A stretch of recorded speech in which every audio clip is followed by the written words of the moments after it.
The one, the one, the one. Oh,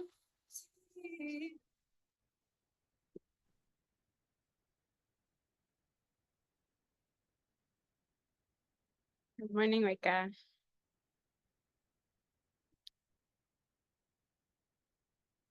You're on mute. I'll just ask you to unmute. I don't have my laptop, so I'm Here we phone today. phone is very welcome. Yeah. Won't be able to see all that I show, but I think you got a pretty good idea of fertility awareness methods already. Not your first rodeo. Yeah, How you feeling? I'm good. I was so sick last weekend. I'm still coughing and stuff. Yeah, I guess it's that time of year. Yeah, I got some weird virus because now Pedro is sick and he has like the exact same, like his sinuses are sore, like specifically right here, which was like wearing my glasses was brutal because they were sore Yeah. there. And then I had my left forearm was super achy, and now his left forearm, like the exact, it's super strange. So weird. Yeah, Really interesting though. Left forearm. Like I know. Like, what? It's a what kind of virus attacks your virus. left Like, forearm I, this is where I specifically? settle in. Yeah. Weird. Super, super weird. Is he taking magnesium? Like what kind of forearm pain is it? It was like a very like soreness, like as if you hit Like the, muscle tendons, yeah, the bone, muscle. muscle? Yeah. So, but yeah, he's got the magnes. Yeah, okay. It's good because I'm just sending Erica the Zoom link because she's having a hard time logging in. Good morning, Maya. good morning. Morning, Maya. Morning, Rika. Nice to see you. Nice to see you too. Yeah. How you doing? Pretty good. I'm Yeah. still a little sick. Well, I'm not really sick anymore, but like my lungs are and sinuses are gonna be taking a while to recover from that one, I think. So, Yeah. They just got super stuffed y- full. Yeah. sometimes it The takes, doozy. You have to What you- recover from being sick. It's kind of yeah, how I feel like I need to take a vacation from my vacation sometimes. yeah, You know? exactly. That's exactly what it is. You're recovering from your sickness, Yeah. Oh, but coming guess back to what? mountains. I got a new What? job. You got a new job. Amazing. Did I tell Ooh. you guys that? Not No. yet. Okay, so my old job was crazy. The person who ran it was an unethical, very narcissistic person. That was bad news. Okay. And I was like, I need to go. So I quit without notice. I think that was 2 weeks ago. Like, so the last Mm. where we had the call, I was thinking about quitting that weekend and then I quit without notice. I just sent an email. I was like, I'm done. And then I applied for this other job and I got it. And it's nature kindergarten, early child Yay. educator. Perfect. So I'm the assistant to the kindergarten teacher for the Souk District School Board. Yeah. Yeah. So much better. Look at that smile. You're like, yes, so much better. Hopefully I like the kindergarten teacher and everything because I'll Yeah. be coming under her. But Yeah. Well, yeah, if she's working, like, fingers crossed, but if she's working at a nature kindergarten, I feel like probably that's a pretty, good sign. yeah, Yeah. that's true. Oh, oh, that's really exciting. And so have you seen like the location yet? Or Just went there for the interview to the office, but the yeah. K class is in a portable in the yard. And then there's a huge forest, and I think it might be part of like the Souk indigenous lands there. Beautiful. And it's like a giant forest, and they have like over 4 kilometers squared where they're able to go, and it goes down to the beach and stuff, so they can Um, walk all the way there. And yeah, Amazing. so I haven't been in the forest or anything around there, but it's basically the land that backs onto the school is like a huge area, and they're able to roam there. So I'll be there every morning, the whole morning, like from 8 a.m. till 12 or something, like outside the whole time. And then afternoons off? The afternoons, they come inside, and then Yeah. I'll stick around sometimes till the end of Yeah. the day, which school ends pretty early in BC, like ends at 2:45. So some Awesome. days I'll stay till the end, and then some days I'll go home a little early. But Yeah. how the Nature K program works is that they spend the whole morning outside Yeah. from 8:45 onward, and then Amazing. they Amazing. come in for lunch and spend the rest of the afternoon indoors for the next like 3 hours or whatever. But so yeah, Perfect. thanks for listening. I love that. Thanks for Thank sharing. you. Exciting for you. And good morning, Erica. Nice to see you. I also, it's interesting, you quit your job and then right after you got quite sick. And there's always ties between stress and our vulnerability and immunity. Like as soon Yeah. as we get stressed, we're more susceptible to infection. So just bringing awareness to that. And I work a lot with clients on just regulating stress. And when you're in a really stressed out state, you need to kind of revitalize and take care and just nourish your body in deeper ways because you're so susceptible. So it makes sense that, right after you quit your job, you got sick. Yeah, it was almost felt like I was being so stressed out, and everyone was getting sick around me at the old center. Hmm. Even my coworker who I was working with, like, got a really bad lung infection. They ended up getting pneumonia. And like I was never getting sick. And then as soon as I quit the job, it was almost like I finally let go. I was like, Your I guard came stopped down. being stressed. I was like, oh my God, I feel so much better. And then boom, I got sick. It was like as soon as I was able to relax. Uh-huh. I find that so Yeah. often with some of the clients that I work with. For example, like my last client, she was in a really moldy house, and then as soon as they moved, she Mm, got a really intense eczema flare up, and it was almost like her body was on, fight or flight mode. When you're yeah. living in the moldy apartment, you have to put up all of your barriers, and then as soon as you move into like a rest and digest, a safety, your body can finally detox, right? It can Yeah. finally start to process everything that it's working through. So I can Hmm. see similarities in that in my own life and so many Totally. people I talk to. So that really makes sense that your body actually felt safe enough that it could process the toxins that was around and the viruses that were around. Hmm. Hmm. Yeah. So just going to do a little check-in before we get going. If you know where you're at in your cycle, and if you don't, if you're not cycling, just how you feeling in your body. I am pre-ovulatory right now. Um, so I finished my bleed about 7, 8 days ago, and I can tell just by the signs that are coming up in my body that I'm about to ovulate. It's been a difficult week though, and a really potent reminder that during my follicular phase, I often have a lot more energy and I feel a lot more lively and a lot more social. But this week has felt really hard, which is interesting. And there's so many other things going on in our life, right? There's so many concentric circles of influence where the moon is. I haven't bled with the full moon in a really long, or I haven't ovulated with the full moon in a really long time. My cycle has been bleeding with the full moon, and so I notice my body shifting into that energy, and it's a different energy I'm coming into. And then it's been incredibly rainy here, and like floods, and just haven't seen the sun in a while. And so just we bring so much attention and awareness to how our external environment affects us, how our work life affects us, how our relationship affects us, and our bodies and where we're at in our cycle is affecting us on a very similar level.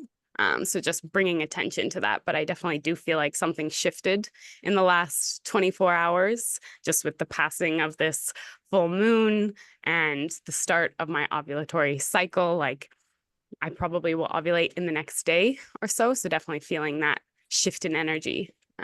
But yeah, today felt good, but it's been a really hard week. So just being gentle with myself no matter where I'm at in my cycle. Yeah. How are you guys feeling, Rika? I know you said you're getting over some sickness. And last time we spoke, you were also had done the plan B. So I'm curious. Yeah. So I didn't feel like it really affected me in any way that I can feel yet. Mm-hmm. I'm kind of waiting for my period to come, I guess, because um that being said, the plan B was effective because my temperature did a really interesting thing where it like spiked after having taken it. It like went up and then it came all the way back down and then it went up again. And I've actually been really bad at taking my temperature the past week, but I think it's just remained up. So I think it did push back my ovulation. And Mm-hmm. then, like, because it went up and then it went down. So I was like, okay, well, I'm not pregnant because it went back down Yeah. really low and then it rose up again naturally. Uh-huh. So I'm like, if I was gonna be like on schedule, I'd be getting my period like in the next few days. Uh-huh. But But also a lot has happened in the last few weeks as well, right? yeah, even when a lot happens in my life, though, it's like it's clockwork. Like it Clockwork. doesn't change really. It's Uh-huh. really rare that that happens. So, but like with the whole delay of ovulation and stuff, Yeah. then it might be a bit late. But I did have to take Plan B another time, like a year ago, and my period was right on time, even with that. Mm-hmm. So I don't really We'll know see. where I'm at. I know that I'm pre-menstrual Uh-huh. at some point, but I can't lock it in right now. Uh-huh. Uh-huh. Uh-huh. But feeling into that late luteal energy. A little bit, yeah. Just tired, Mm-hmm. Yeah. tired, tender, also recovering from being sick. So Yeah. that is also contributing. But So yeah, many influences. I was definitely blaming being sick on that.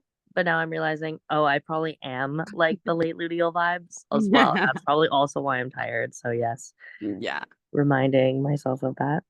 Yeah. All those influences.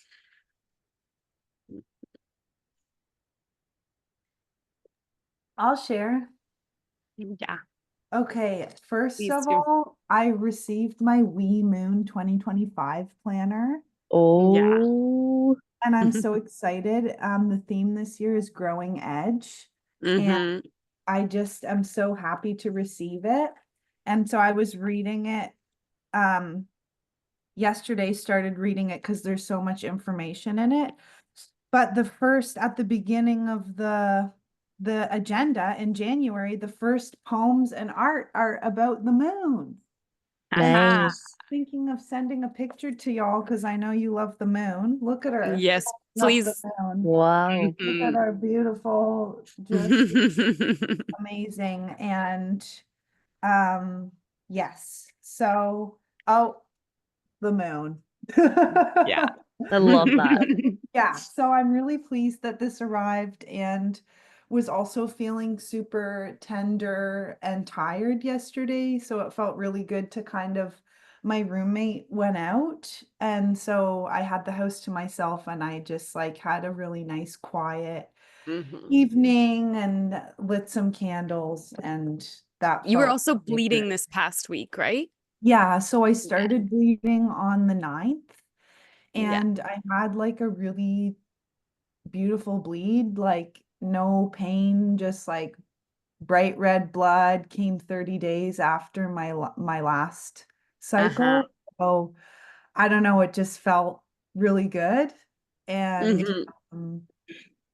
um, just being tender with myself through that. And then, yeah, it's just been like, it was like 2 days of like heavy, and then it's been like a few days of just like spotting and the remaining stuff, the remaining blood coming out. So I don't know, it just felt like a really healthy bleed and like a Hmm. really beautiful shedding. And Yeah. um now, like I'm curious if I'll spot it all today because I'm on my like sort of sixth or seventh day, but Uh-huh. it feels pretty complete. And Mm-hmm. now I move into follicular, baby. Woo. And I with what I learned here, like it's just like I am feeling like, building muscle and planning that in to the Mm-hmm. next couple weeks. Some more high intensity stuff, which is fun. And lastly, I used the Excel spreadsheet for the first Hey, time, hey. plugging in my data. I had a lot of fun kind of like changing that up. Uh, Mm-hmm. Personalizing it. yeah, Yeah. personalizing it. And was super grateful for the example you sent. I like Mm-hmm. changed my menstrual time to like that nice pink color. Yeah, just Mhm. thank you so much. It's a game Mhm. changer. So I Oh, loved that. Nice. Yeah. I'm So s- thank you, I'm shared. so happy. I'm so happy Yeah. that you received that and that you got a really good monthly report card. You know, it feels really Mhm. good when when our bleed comes and it's just I feel like it gives me so much feedback and I love receiving positive feedback from my body, you know? It feels really good. It does. Yeah. Thank you. Hmm. Mhm. Yeah. I'm excited for you to keep diving into the spreadsheet and personalizing it and yeah, it's Yeah. fun. It's Yeah. I fun. feel like I cracked it. I cracked it. I'm like, okay, yeah, I'm gonna be using this. So it's great. Thank you. Thank you for sharing. Erica, do you feel like sharing? Sure. Hello, everyone. I've been sick, so I'm still No. tapering off of it. Yeah, not fun. Um, I had an interesting week. I have an IUD, so I don't get my cycle at all. But this past week I did. I don't know why. And it felt like it was my first cycle. It just like pain, and it was just it felt awful. It really did because I'm not used to it. So Yeah. but it thankfully tapered off, and yeah, no, I've been okay.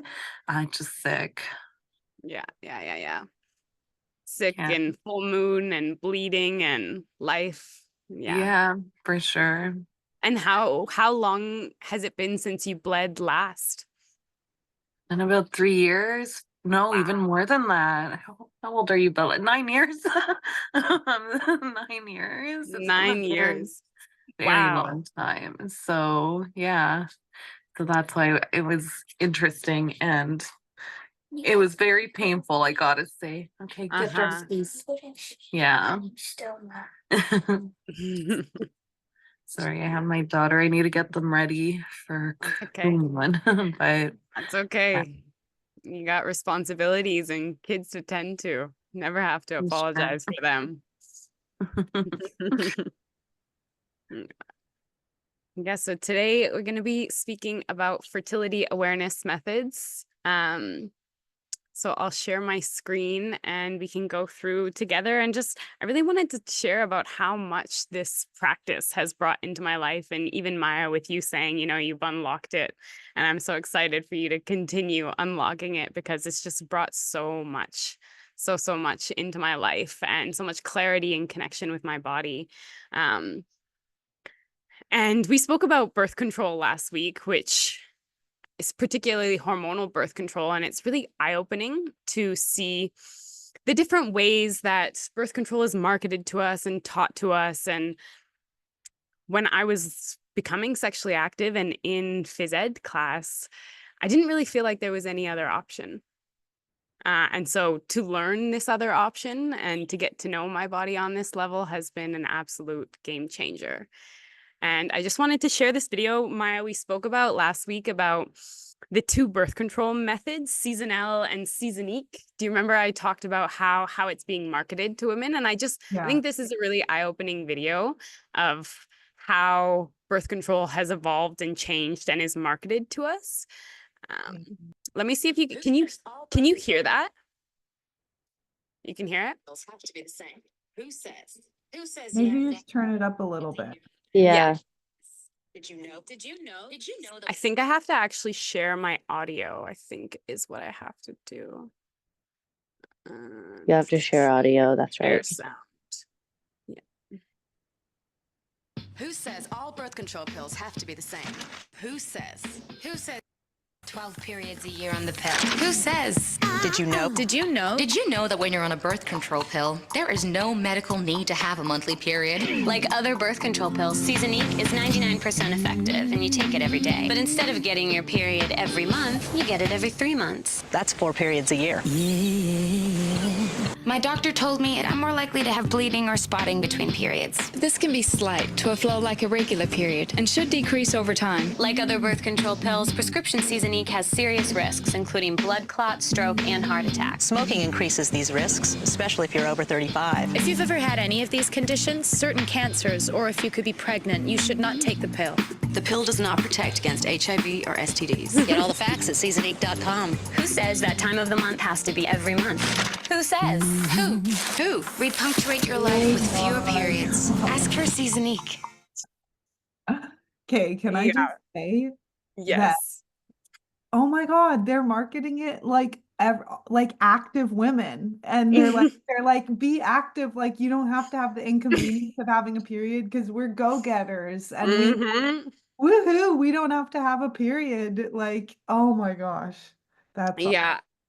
It's honestly, it's really shocking once you just witness it from this lens. And as a teenager growing up, I probably would have seen that and been like, oh, that's awesome. I don't want to have a period, just because of how our bleed is kind of stigmatized in the world. And I don't take away, there's some women that have really horrible bleeds Yeah. and they're really awful. And I've never had that. I'm lucky enough to have never had that.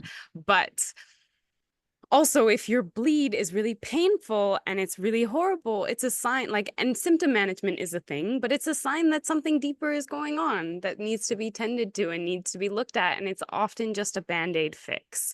And so to market it as something we can just get rid of, it almost feels like we're pushing our physiology away. You know, like our bleed is part of what makes us us. Yeah.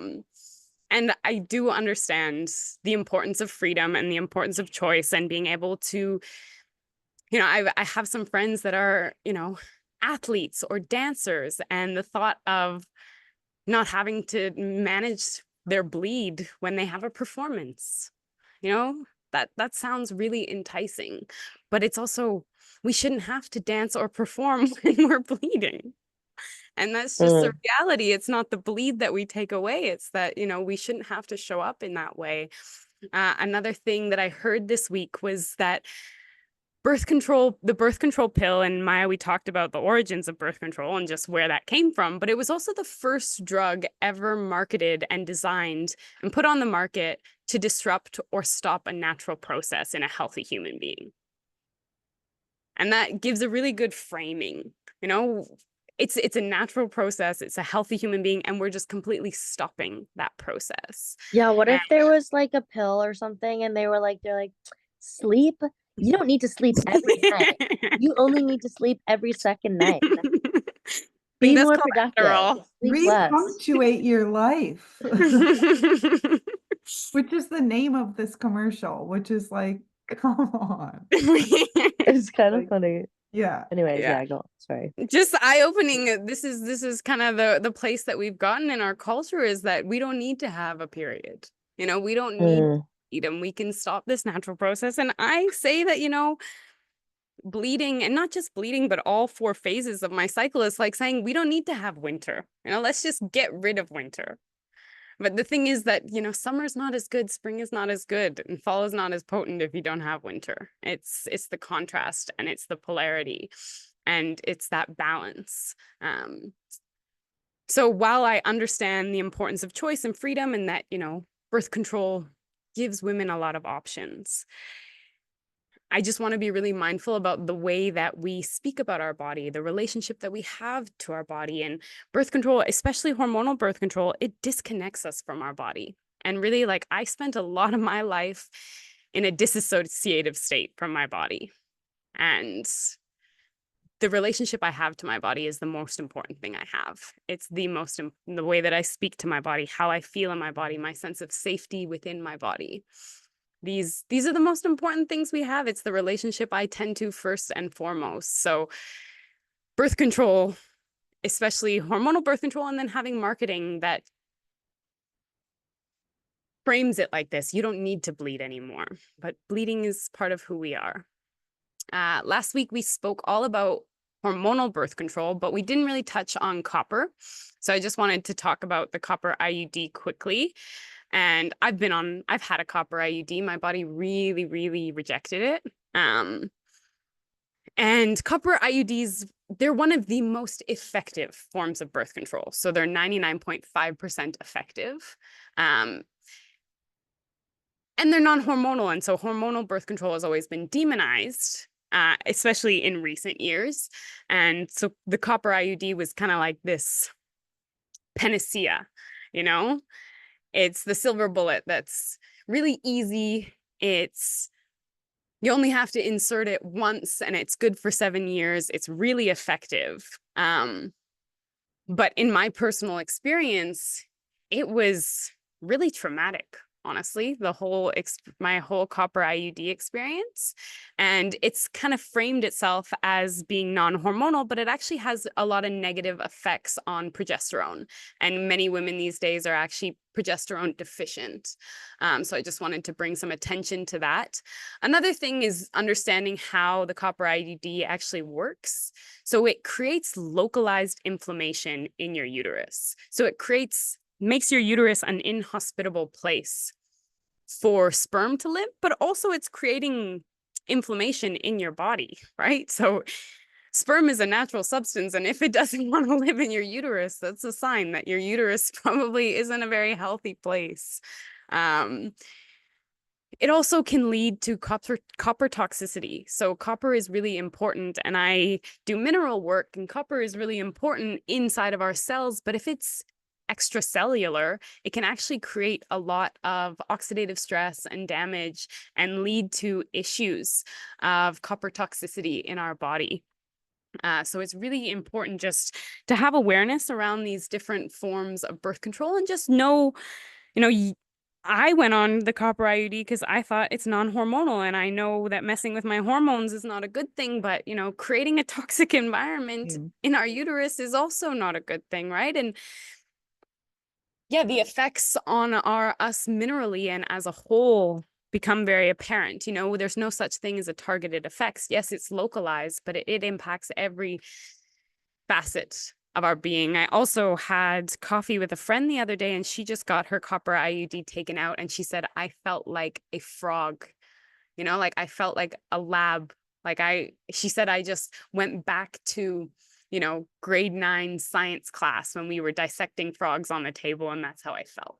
And especially with the understanding of like our womb space being so sacred and so holy and so precious, to just feel that interaction. And for me as well, my IUD experience was just very traumatic, felt really invasive, really painful.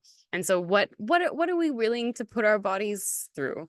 And why does this always fall on our shoulders? So there are 13 different birth control options for women, and they're all very frequently used. I've been on 5 of them. Right? There's birth control pills, there's the patch, there's the shot, there's the vaginal ring, hormonal IUDs, copper IUDs. There's 13 of them, and they're all regularly used. For men, there is only 4, and condoms, vasectomy, pull-out method, and nosterone, which I'll talk about in a minute. But condoms are really the only one that's actively used, and it's just when we start to understand fertility awareness methods, you realize that women are only fertile for 6 days out of a month.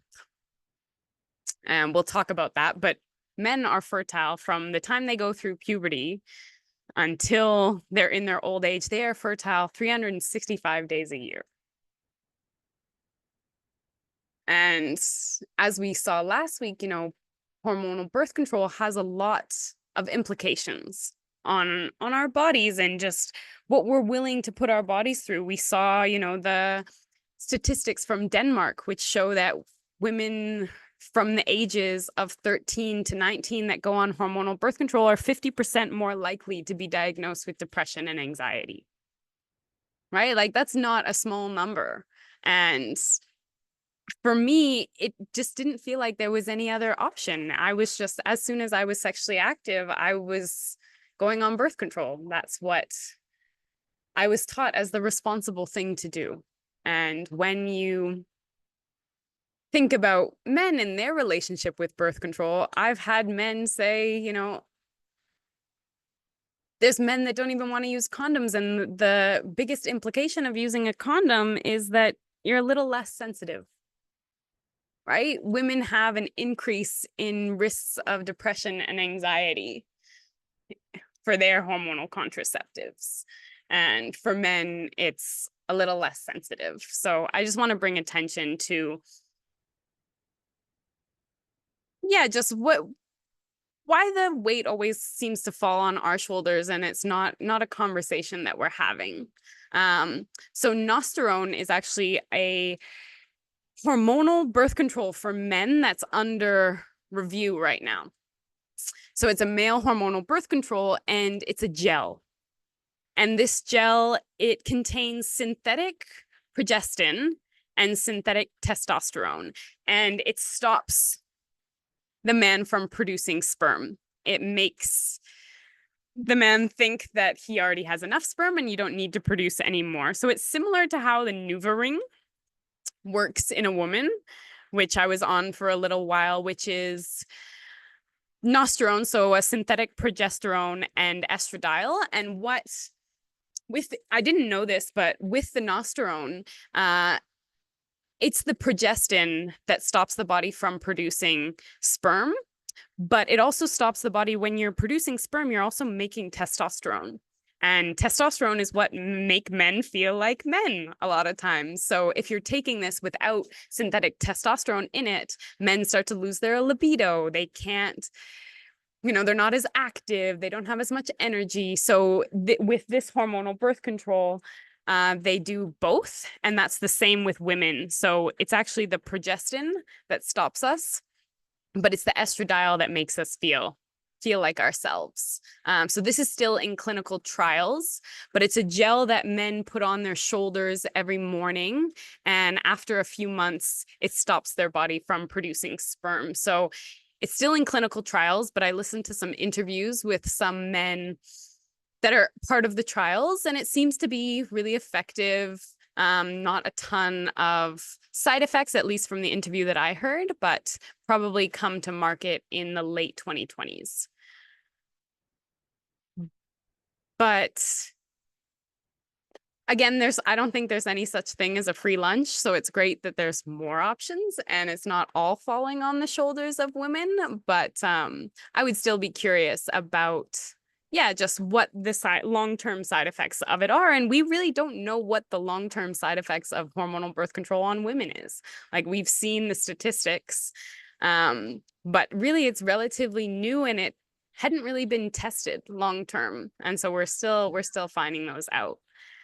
And this brings me to fertility awareness methods. And it's a really old method. This has been around for centuries. And for me, it was really an opportunity and an invitation to get to know myself. It's may feel like a lot at first. And Maya, I know you're going through it right now, and it may feel like a lot of work to track and know and fill in the spreadsheet. But at some point, it just becomes second nature, kind of like, when the seasons are changing, or when you first get in a car and you've never driven before, it may feel really overwhelming to look for all the signs and know what to look for and know the size of your car that you're driving and how it works and the sounds that it makes, what it means. It's like, but at a certain point, it just becomes second nature. And so fertility awareness methods is just getting to know your body and knowing when you're fertile and revolving your sex life around your fertility cycle. And it's a user-dependent method, so it makes us more accountable. We just have to rely on ourselves and knowing where we're at. And what I really found with fertility awareness methods was that, especially as a teenager, there was a lot of fear and confusion around sex. Mm. And I think part of that comes from not actually understanding how our bodies work. And so there was all this fear, you know, if you have sex, you're going to get pregnant. If you have sex, you're going to get an STI. You need to protect yourself. But no one ever taught us actually how our reproductive system works. And so even if I was on the birth control, or even if I used condoms and a condom broke, I would freak out. Mm-hmm. There was so much fear around getting pregnant or something bad happening. But if I had just known where I was at in my cycle, I feel like I would have had more control and more ease. And especially as a teenager, there's so much confusion and, you know, changes in puberty and emotions and learning who you are and what you like. And I really found that fertility awareness methods broke down my fear around sex and around, yeah, just bringing more understanding to my body and the flows of my body, and also fostering a lot more connection and communication with intimate partners. You know, when you practice fertility awareness methods, it has to be a balance between both parties. And so often when we're on birth control, we just take that responsibility on, and it's not something that we talk about. And I think it's really important to have these conversations. So part of fertility awareness methods is just knowing when you're fertile. And so what is your fertile window? And we know that sperm can survive in our uterus for up to 5 days, waiting for the egg to show up. And we know that once an egg is released from our ovary, it is viable to be fertilized for 12 to 24 hours before it undergoes a process called artresia, which basically means our body just reabsorbs it. It dies and gets reabsorbed into our body. And with this understanding, there's the 5 days leading up to ovulation and the 24 hours after we ovulate are the only times it's possible for us to conceive. And why aren't we taught this? You know, why did it take me 23 years before I knew this? So this brings us to, how do we determine when we ovulate? So we know that there's only this 5 to 6 day window where conception is possible. And we know that we know when we start bleeding, and we know when we stop bleeding. We also know that our corpus luteum, so the follicle that was holding the egg, only survives for 10 to 14 days. 12 to 14. I've had a few cycles where it's been 10. So that range is 10 to 14, which isn't exact, but we know that the corpus luteum, we know that that follicle only produces progesterone for 12 to 14 days, and then we bleed. And so all we really need to know is how long our follicular phase is. And we can start to figure that out if we track. If we know when we bleed, and we know when we start bleeding, we know when we stop bleeding, and then we know when we ovulate, it all becomes very clear, and we can start as we start to do it. So Maya, for you, I would recommend tracking for 3 months before using it as a form of contraceptive, right? Because it takes 3 months to start to learn your patterns, see how long your cycle is, start to learn your different biomarkers and what's signifying to you. But for me, my follicular phase is always around 7 to 10 days. So I know that, and I can read the signs of my body. And I also know that when my bleed is going to come, because if I know when I ovulate, I can prepare for my bleed. And I always ask women when I see them, I go, where are you at in your cycle? Just as we're chit-chatting and starting to hang out, just to know what the energetic is of the woman that I'm, engaging in.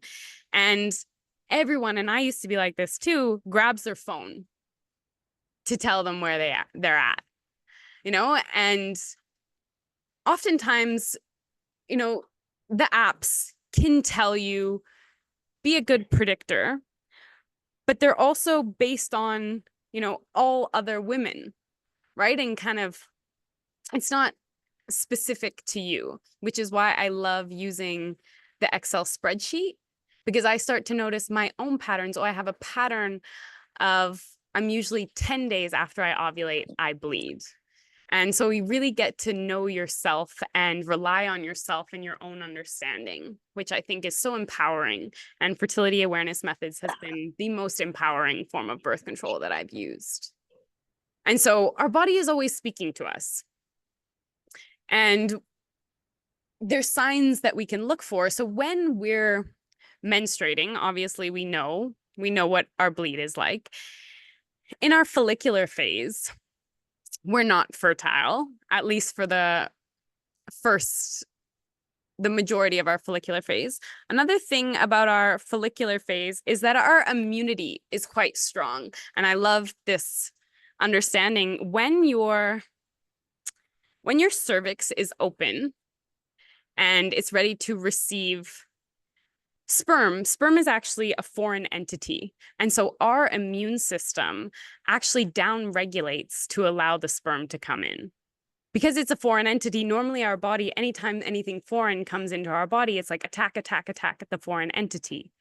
But when we're ovulating, we actually want to open up and allow others in, allow the sperm in to fertilize our egg. So our whole immune system is actually changing based on how open our cervix or closed our cervix is.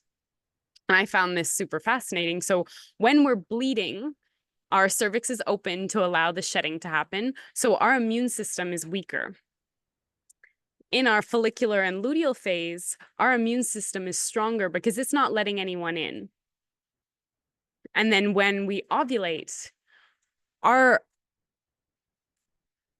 vaginal fluid actually becomes a hospitable place for foreign entities. So it's actually our vaginal fluid that creates this kind of safe haven for the sperm. So the sperm can live in our uterus for 5 days because of our vaginal fluid. It actually changes the acidity, the pH of our uterus based on the fluid that we're producing. So in other points, so in the luteal phase, it actually creates a very acidic environment where sperm could not live. So it's not hospitable anymore. Whereas in pre-ovulation and ovulation, it's actually helping the sperm find the egg. It like creates, I kind of imagined creating like a slip and slide for the sperm to get into the uterus. And not only that, our vaginal fluid can select for healthy sperm. And so there's a lot going on in our body, and I find it so fascinating. But our body is speaking to us. So when we're in our follicular phase, so after we stop bleeding, we usually go through a dry period where we don't have any vaginal fluid. There's nothing really coming out of us. And then as we go into pre-ovulation, it starts to get a little bit more viscous, a little bit more apparent, maybe a little slippery. And then as we go into ovulation, it gets even more potent, slippery. I like to think of it as kind of egg white consistency. And then as we finish ovulating and go into our luteal phase, we go through another dry period. So every time we wipe our pussy, we can find out where we're at in our cycle. Our body is always speaking to us, always giving us signs. So I use multiple different biomarkers when I'm tracking. And this is one of them. Every time I go to the bathroom, it's giving me signals. Is your pussy juice, is it stretchy? If it's more stretchy, it's more fertile. Is it yellow, white, or clear? Because the more clear it is, the more fertile we are. The more lubricative it is, the more fertile. The more dry it is, the less fertile. So every single time you're interacting with your body, every single time you have sex, I mean, like, how much more lubricative your vagina is than when it's not. It becomes very apparent. And it's just taking a little bit of time out every day to just check in with our body. And another way that I track is basal body temperature. And I know that Rika, you do as well, and you were looking into it, but our basal body temperature is our lowest temperature over a period of 24 hours. So the best time to check is first thing in the morning before you get up and before you get moving and before there's any changes. So it's going to be the lowest temperature. And women, if they're cycling naturally, their basal body temperature is going to fall 1 to 2 days before they ovulate and then rise 1 to 2 days after they ovulate. And so these are my charts, and I have not super consistent, but fairly consistent patterns with my basal body temperature, and it just helps us pinpoint. So I will use multiple biomarkers. Right now I know that my vaginal fluid is it's lubricative, it's slippery, it's abundant, plus my temperature is dropping, and I know it's about to rise because it's been kind of steadily rising, and now it's dropped. So I know I'm about to ovulate. And this helps us just pinpoint ovulation and is a very accurate indicator of fertility. A thing with the basal body temperature is that you got to be consistent with it. You got to take it at the same time. You got to use the same method. I just use a $10 thermometer. There's a lot of fancy ways that we can do it. You can actually get devices that sit in your vaginal canal. I know women with PCOS often use an intrauterine devices that just track all the time. You can also, I know you can use watches that will take your temperature. Yeah, go ahead, Maya. I just have a quick question about Yeah. taking it in the morning. So Yeah. taking it first thing before you get moving. Mhm. But then what if you're like warm because you're getting out of bed, you're warm in bed. Like I'm just wondering when the best time is. Like imagine Mhm. me The getting up in thing, the morning. When do I do it? Yeah. I take it while I'm still in bed. And the thing is Okay. that I'm in bed every morning, right? So even if it's warm in bed, Right. It's it's going consistent to be consistent. and it will still show the drop before Exactly. It will still ovulation. fluctuate. Okay. It'll show the drop and it'll show the rise because it's your hormones that are building that internal heat. Yeah. It's not actually, yes, our external environment affects our temperature levels, but if we're in the same bed with the same sheets on, if you regulate the temperature in your house, it should be relatively consistent, and you can take it under your tongue, you can take it under your armpit. I've taken it vaginally, I've taken it anally. It's a little bit more consistent if you take internally. So you can I had one thermometer that I used for under my tongue and one that I used for my vagina. But just be consistent with it over the course of the month, right? If you take it orally, then consistently take it orally. And yeah, same time, same method before getting up and getting moving. And Yeah, you want it to be like, if you're gonna do it in the morning, it has to be the first thing you do. Like, don't even drink water first. Like, literally, like you wake up Keep and it that at should my be, bedside or you table. even scroll on your phone or anything. Like, it should be the first thing you're doing for it to be accurate, if that's the way that you're gonna do it. And like, it's your baseline body temperature. So like, even if you're feeling hot or you're sweaty or something like that, like it only takes a difference of like 1 degree or 2 degrees in temperature to like literally be hypothermic or have heat stroke. So like, our bodies are like, even if you're feeling hot, your actual body temperature is probably not changed. Okay. yeah, Right? Like, medically, you're just feeling hot because you're feeling sweaty or whatever. But like, your actual internal body, scientific body temperature is gonna be the same unless you have a medical like hypothermia or heat stroke situation. yeah, Your body temperature isn't actually really like changing that much. fluctuating that much. Yeah. Mhm. I have a temp drop, which is an armband thermometer. I could not stay consistent with my temperature, like taking my temperature in the morning. That was Mhm. something that I tried to do multiple times and it was not working for me. I just always forget or I don't have it or whatever. So I put it on before bedtime, and it's like a cute, like a little, it goes around the arm like this, and it's just a fabricy thing with a little device that goes on the inside of the arm, and it's on throughout the night. So it tracks your temperature over 6 hours, and then it's the lowest temperature of that time. So when it actually tracks your temperature while you're sleeping. And then you sync it to your phone. There's an app, and you sync it to the app in the morning, and then it shows the temperature on the app. And it holds up to like 5 or 6 days worth of data, so you don't have to sync it every single morning. But you can't not sync it for like 2 weeks. You have to do it like at least every couple days. But yeah, it was like $300, so it was like not cheap. But for me, that was the only way that I could like somewhat consistently do it. I found when I'm in the same routine, as soon as something becomes part of my routine, it's just part of my routine. I wake up in the morning, I roll over, there's my temperature, I take it. It became a little hard because my temperature, it makes a beeping sound when it's taken it, and I wake up a lot earlier than my partner. Oh, So the beep was actually starting to annoy him and like wake him up in the morning.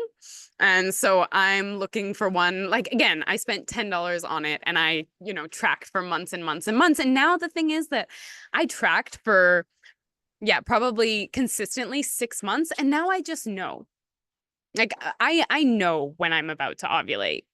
Yeah, I don't feel like I need actually to keep going. I mean, I could, but I really just wanted to learn more about my patterns. Really, it's just a pattern recognition thing. And I get enough information from my, vaginal fluids and my pussy juices and just like my energy levels that I know. And based on my just how long my cycles are, I'm pretty consistent with it. But I did find I was really, really diligent for about 6 months there. And it just became part of your routine, is like brushing your teeth in the morning. You wake up in the morning and the first thing you do is have a drink of water and you brush your teeth. And I just added in, take my basal body temperature. And it was honestly just a daily reminder that, I'm always changing. And I did the same thing when I was seed cycling. So there's certain seeds that you can eat at certain points in your cycle to help your progesterone and to help your estrogen levels. And so I would be, in my bedroom, there was something that I was doing to track my cycle. In the kitchen, there was something to do, right? It just becomes kind of second nature at a certain point. So it might feel like a lot initially, but I think you would get the hang of it, especially if you're really curious. But yeah, it needs to kind of become part of your rhythm. I heard someone say the other day, yeah, fertility awareness methods work great, except that you want to fuck when you're fertile. Yes. exactly. So fertility awareness methods, yeah, it works really good. And you can know when you're fertile, but it doesn't mean that you're gonna, we have this natural drive and this natural instinct to have sex when we're able to conceive. And that's just the way that the body works. So our, vaginal fluid gets really lubricative and really abundant right when we're able to conceive, and it makes sex feel way better, right? And there's a reason for that. And with any form of contraceptive, there is a possibility to get pregnant. And what fertility awareness methods really forced me to do is like have the conversation with your partner. It's really important to like be aligned with your partner and whoever you're, sharing your body with, that this is always a possibility, like our desire to have sex is to procreate. And if you're having sex with someone that you're not willing to procreate with, like it brings up a important question, and obviously sex is more than just procreation. It's also about pleasure. And like pleasure is important. But I really think, especially for me as a teenager, birth control really gave me the freedom to just sleep around. And in hindsight, you know, I exposed my body and my energy to a lot more than I wish I had in a lot of ways, you know, and there's no regrets and I am who I am, but just having more understanding of how sacred our sexual energy is and how sacred our bodies is, I think is so important for young women, you know, in our relationship to our body. And I really think that birth control made it feel like it was just a free for all. And so I don't love that it gave me that freedom. And I know that freedom's important for a lot of women, and for me personally, like a lot of my first sexual experiences were unconsensual. So for women in situations like that, like birth control can be so incredibly important, and I recognize that. But it also disconnects us from our body, you know.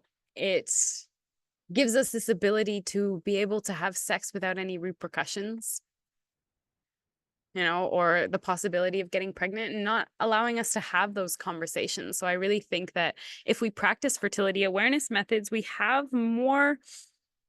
more selective about who we're willing to share our bodies with. And I think that's so, so important. And to sum it up, fertility awareness methods has taught me, and I've been doing this for consistently the last 3 years, but on and off the last 5 years. I haven't used any other form of birth control except fertility awareness methods in the last 5.5 years. And it has been the most effective. I haven't had any pregnancy scares. It has been the most empowering. I have such an incredible relationship with my body now than I used to. And it's been the most educational. Like, I'm so curious about my body and about the changes that I go through, and just having this awareness. And this isn't taught to us. So fertility awareness methods has taught me how to move to the rhythm of my body, reconnect with the wisdom of my body and the wisdom of nature, and remind me that I'm not separate from her. You know, all of these correlations between the moon cycles, between the seasons, we are made in the image, you know, we are the physical embodiment of nature that we see around us. We are the human embodiment of it. And fertility awareness methods has really taught me how to honor that and remind me that I'm not separate from nature. And it's also allowed me to show up authentically in who I'm attracted to, right? Our levels of attraction change when we're on hormonal birth control and when we're not. How much pleasure I'm able to have. My sex life has improved phenomenally since going off hormonal birth control.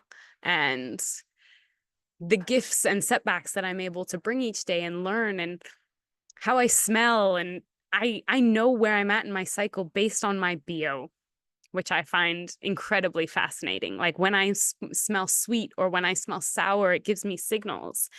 And then also what I'm able to magnetize in my life. And this became apparent in my intimate relationship, but also within my friendships. So there was one situation where I was kind of on the fence. I had a long day at work and I was going to go to this yoga class, but I was kind of tired. I had just gotten home from work and I was sitting on my couch and I was kind of debating whether or not to go. And I looked at my cycle and I was like, oh, I'm about to ovulate. And I was like, okay, Emily, you're about to ovulate. Go to this yoga class. Go. I just moved to a new place and I was like, I was having trouble making friends. And I was like, go to this yoga class, go and put yourself out there and go and talk to someone. And so I just finished work. I drove half an hour to go to this yoga class. And then after the class, there was a couple girls there and they were talking about going to the river after. And I just went up to them and I said, hey, do you guys mind if I join you? And it's not really like me to just go up to strangers and be like, hey, can I join you as you go to the river? And now they're, 3 really, really close friends in my life and have had such a profound impact. And we had this incredible afternoon together and then went hiking the next day and had dinner. And they've just been a part of my life now because I was sitting on my couch and I was like, Emily, you're ovulating. Just go put yourself out there. And just the way that we're able to magnetize and attract those around us. And then a session in the last group, a girl said she, wasn't feeling super well and then wasn't sure if she was going to go to a party, and then went to a party, and she just noticed when she was ovulating, she just noticed how much attention was on her. That, women and men were coming up to her and hitting on her, and just what we're able to magnetize and attract in our life when we work with these different energy shifts. So I think it just brings a lot more awareness. And I put these 2 photos of myself because this was right, before when I was younger and on birth control, and then me now, 6 years later, and just how much more comfortable I feel in my body now since going off birth control and having this awareness. So it's something that's been a life changer for me and forced me to have really, really important conversations with my partners. And yeah, I think it's just so, so vital and so missing in our life. Just this importance of this body autonomy and body awareness, and not relying on external sources to protect us or be reliant on. It really makes us accountable for our actions, which I think is so important to learn and understand. And I had a couple prompts, which were, do you trust fertility awareness methods? Like, is that something that you're willing to put your trust in? Do you trust your body? Do you trust yourself to know when you're fertile and when you're not? And a practice that my partner and I do is that when I'm fertile, and in other points in my cycle, like a conversation that comes up in our relationship is semen retention. That my partner, he doesn't always come when we have sex. When I'm fertile, he takes that upon himself. And that's been huge for me. And he did it for contraceptive for the both of us. But it's also been amazing how it shifted my relationship with sex. As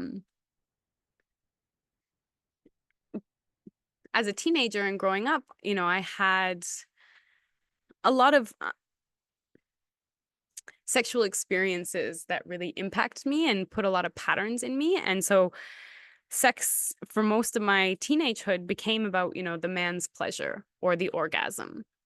And when my partner decided to practice semen retention in our relationship, it just completely changed sex, because the goal wasn't the orgasm at that point. And it's incredibly shifting for my relationship with sex and my relationship with my body in such a huge way. And like, this conversation never would have came up if I said, I'm not going on hormonal birth control anymore. I'm not taking that on. I'm taking my IUD out, and we're going to work on this together. We're going to figure out another way to do it.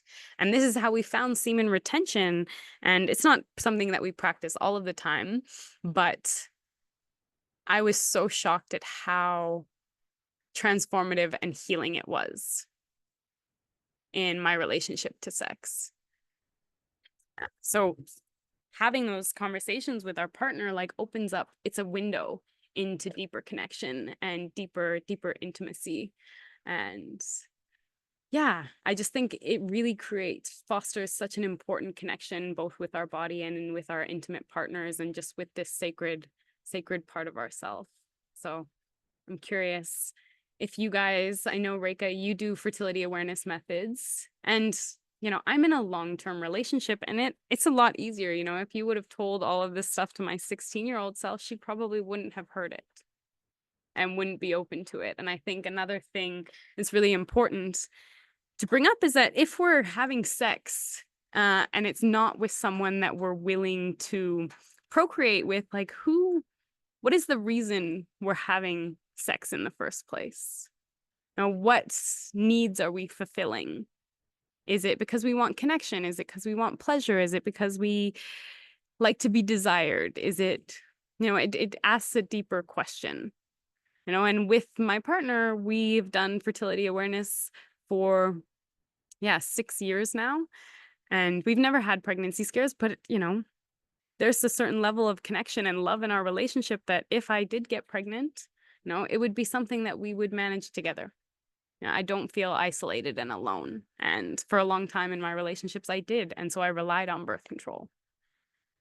But again, it fostered those kind of dynamics. So I'm curious, the prompts that I had for this week were, do you trust fertility awareness methods? Do you recognize, bring awareness to your patterns? And do you notice how you change? And what does a conversation around contraceptives look like in an intimate partnership? And also, do you feel like you take on the burden of responsibility? Like for me in my relationships, I always felt like I had to do it. It was kind of just this expectation almost. And wasn't necessarily coming from my partner, but more the culture that we live in. So I'm curious what your relationship with, hormonal contraceptives have been, and this idea. I don't know if you're in partnership right now, but the thought of practicing fertility awareness methods and learning how to navigate that. I think a lot of times when I was young, if an opportunity to have sex came up, like I couldn't miss it, right? It was like, oh, someone's interested in me. I need to be available. And our body's like, we're not always available.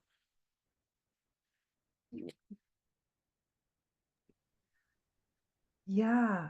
Um, I feel like this form of fertility awareness really opens a whole new, sorry, just got a text on my, like a whole new portal of exactly what you've been talking about, deeper understanding and attunement and care and reverence for our body. And like I've said before, I think we share very similar stories of sort of the trauma we've been through as teens, from just like not knowing and struggling in that journey of disconnection and dissociation. So it really does feel like this beautiful candle flame of warmth and light and protection and healing to be on this journey now. Mm-hmm. And like what you were asking about, if you think these conversations are like important, do we feel comfortable discussing them? I think that it's incredibly important. And it really makes me reflect on the loneliness I've felt with sexual partners, and just being really blocked up and not having the education or the courage or to share my voice, just not knowing. And now having this education, being able to like be in my sovereignty and ask those important questions before letting them in to my sacred temple, to make sure that they're trustworthy and safe and whom I want to let in, Yeah. And like in my journey with sobriety, like now I'm completely sober, so just healing that in myself of like, oh, I'm never going to be in certain situations, unsafe situations that I was in the past due to being out of it. So like Yeah. once that, like that, I don't have to worry about that anymore. And then also like not being in a partnership and really mostly at the tail end of healing from a last sort of on and off relationship of the last 3 years, um, where we had a lot of sex but did not have these conversations. Like, and now just being totally sacred and fine with being celibate as I'm like getting used to this journey, so that whoever is magnetized to me next, whoever I find next, it's like engaging with this in a healthy way and making sure that there's somebody who can honor and support this. So feeling like pretty safe and free and looking forward to the healthy, masculine that that comes in next and trying this out with them whenever that happens. But super grateful to be alone right now and Yeah. just like having access to this information. So thank you.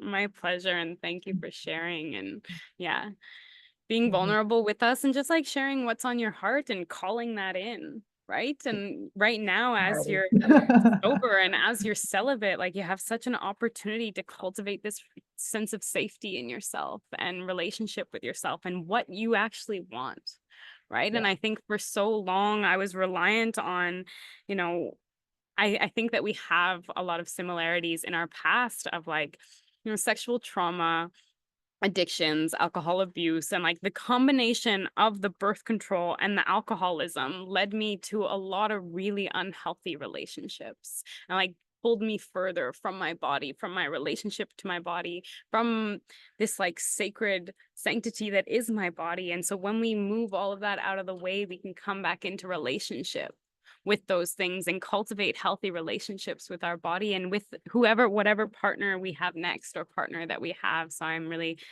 yeah, proud of you and grateful that you're here. And yeah, we can keep opening and exploring and learning about ourselves. And this is an opportunity, yeah, to just take that time, that vow of celibacy, and learn to track, because you get to know.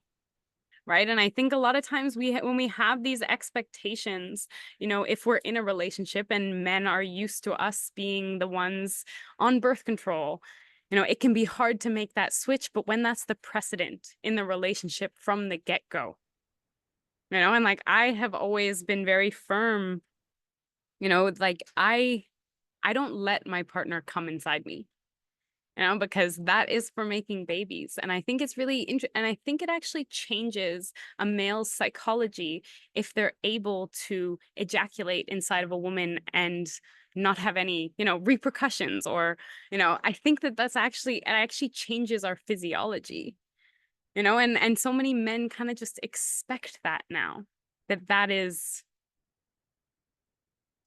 kind of the expectation, but it makes it easy, right? And like sex is powerful and beautiful and strong, but it shouldn't be that easy. It yeah. Yeah. Does anybody else have anything they want to share around this topic? And yeah, just any insights, any questions?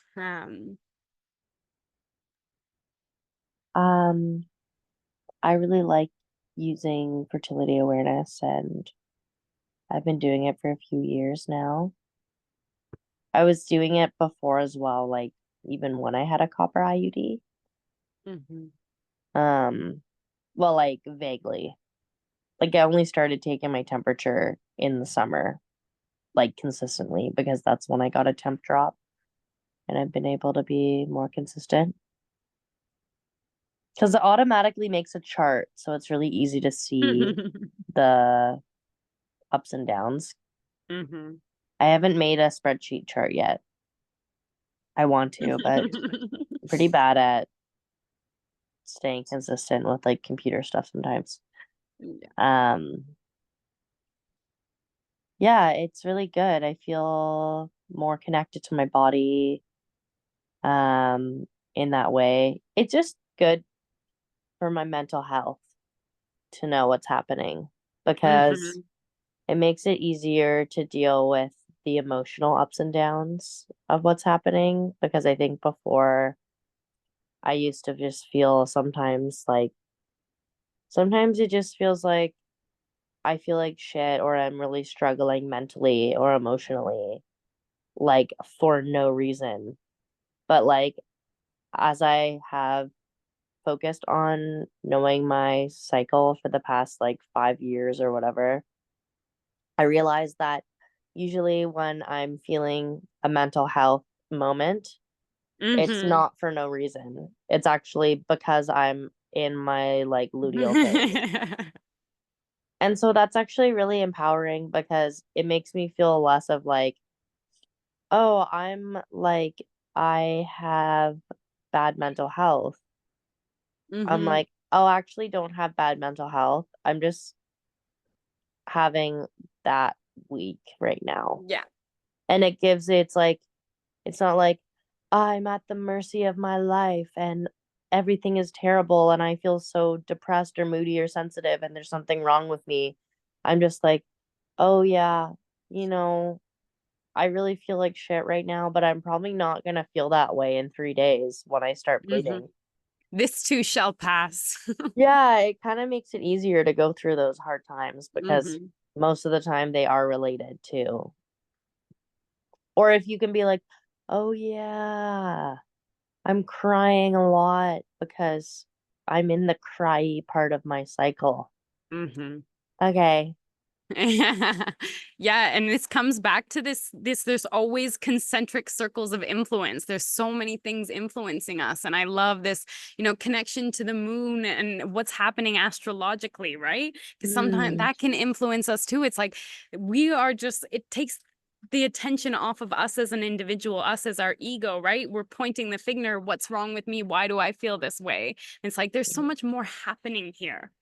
There's so Yeah. much energetics affecting how we show up every day. What's the weather like? Where's the moon at? Where am I at in my cycle? There's so many things influencing us. It's not a me problem, right? Yeah. It kind of helps you zoom out a little bit. Yeah. So I definitely recommend it to anyone. Yeah. And I did get my copper IUD. It had been almost 5 years. So I was like, I knew it had to come out soon. But I actually just had one night where I was like on day 1 of my bleed. And the cramps were like so intense. Like the cramps were literally the worst cramps I've ever freaking had. And there was like a couple cycles where it was feeling really intense. But this one was so bad. I literally thought the IUD was like perforating my uterine wall or something because I was like, there's something wrong. Like, that's how intense it was because I also have had like pretty decent cycles in my life. Like, they're uncomfortable and painful, sometimes downright painful. But like, that time was like bad. And then literally after that, I was like, fuck this, I'm getting it out. Yeah. And then like I, wanted to maybe have another IUD, but I was like, I'm getting it out. I'm taking a break to at least let that inflammation and stuff go down. Because some people get one out, put another one in, which is like great, back to back Very protection. invasive. It's invasive. But it's intense. Yeah. And then getting it out was actually so easy. It didn't hurt like at all. It was great. It was like a pinch and it was fine. So that was a relief too. And then, yeah, I just ended up never getting one again.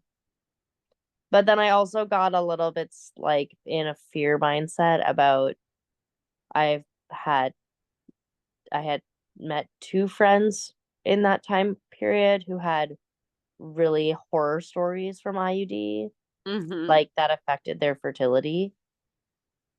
And then just for me, because I don't yet have a child, but I would like to, I was like, it's just not worth the risk to jeopardize that. But maybe after a time when I have had, if I come to a point where I feel my family is complete, I would definitely consider getting an IUD, or if it's complete for the moment and that having another child at that time would feel like very stressful, but maybe I still want to have one later, then I would definitely consider having an IUD because I just feel like as long as I have that chance to, have a child or 2, then it would just feel a lot better to be like, I can accept that risk because like what I've wanted is fulfilled. And then if I'm permanently done, then that's probably when my partner would just get a vasectomy. But I also feel bad like about someone getting a vasectomy. And why not practice fertility awareness methods forever? Yeah. I just feel like sex feels better when you're fertile. No, you can definitely practice fertility awareness forever, but not everything is foolproof. And also, when you're postpartum, your body is all fucked up, and like you can practice fertility awareness, and Still get your pregnant. cycle is not happening the same way it used to. And a lot of people get pregnant really soon after giving birth, and Mhm. that's not good. Yeah. And there's just always a chance, you know, there can be sperm in pre-cum, Mhm. even if you withhold your semen or whatever, Yeah. there can still be semen there, so Yeah. yeah, it feels good for now. And yeah, I recommend it to anyone. Yeah. Yeah, and it's something that it should just be second nature, but it's something that we actually have to relearn, I know. which kind of feels crazy. I actually had to go so far out of my way to learn about it. Hmm. Yeah. Yeah. But And people, you can read it in a book, but it's like you just gotta put it on, you gotta try it out. Gotta get in the car, gotta learn how to drive. but that's why it's good, like, people like you, Emily, are doing these courses, because for someone who maybe didn't know anything about it, I knew a lot coming into it, and I Yeah. wanted to support you and just like talk about it more because I like talking about it. But for, Yeah. I'm sure, a lot of people who've done Divine Nectar have no clue, and this is all new information to that. And Mhm. it's in an accessible way Yeah. and a more conversational sort of way. So it's really great that, you know, there Yeah. you go. Thank you. And that's really, for me, it was just, I wish that I had known this. And it took me later in life to learn it. And so I was like, okay, well, start talking about it and create an environment where women can get comfortable talking about it.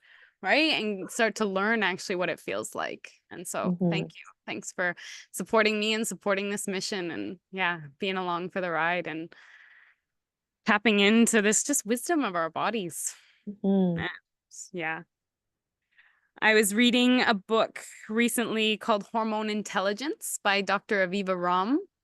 And in one of the chapters, it's owning your hormone wisdom at any age. And she writes, Helen Mirren said at 70 years old, if I could give my younger self one piece of advice, it would be to use the words fuck off more frequently. And I couldn't agree more. But none of us should wait until we're 70 to claim our power, to live in more harmony with our own rhythms, or to allow ourselves to honor our own unique strengths and weaknesses with confidence. Hormone wisdom is the step into doing exactly all of those things, starting now. And it's more. It's trusting and loving ourselves, which means trusting and loving our bodies and being hormonal wherever we are on our journey.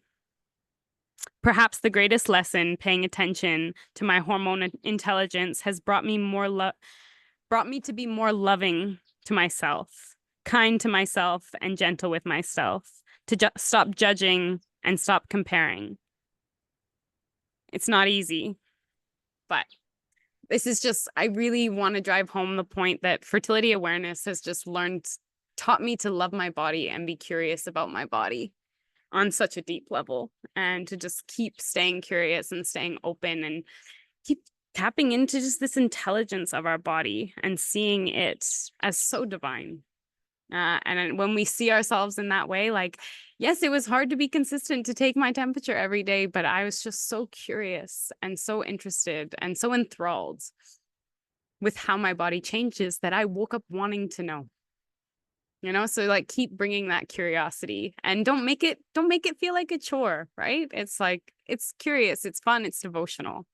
Um, yeah. I hope you all have a beautiful week.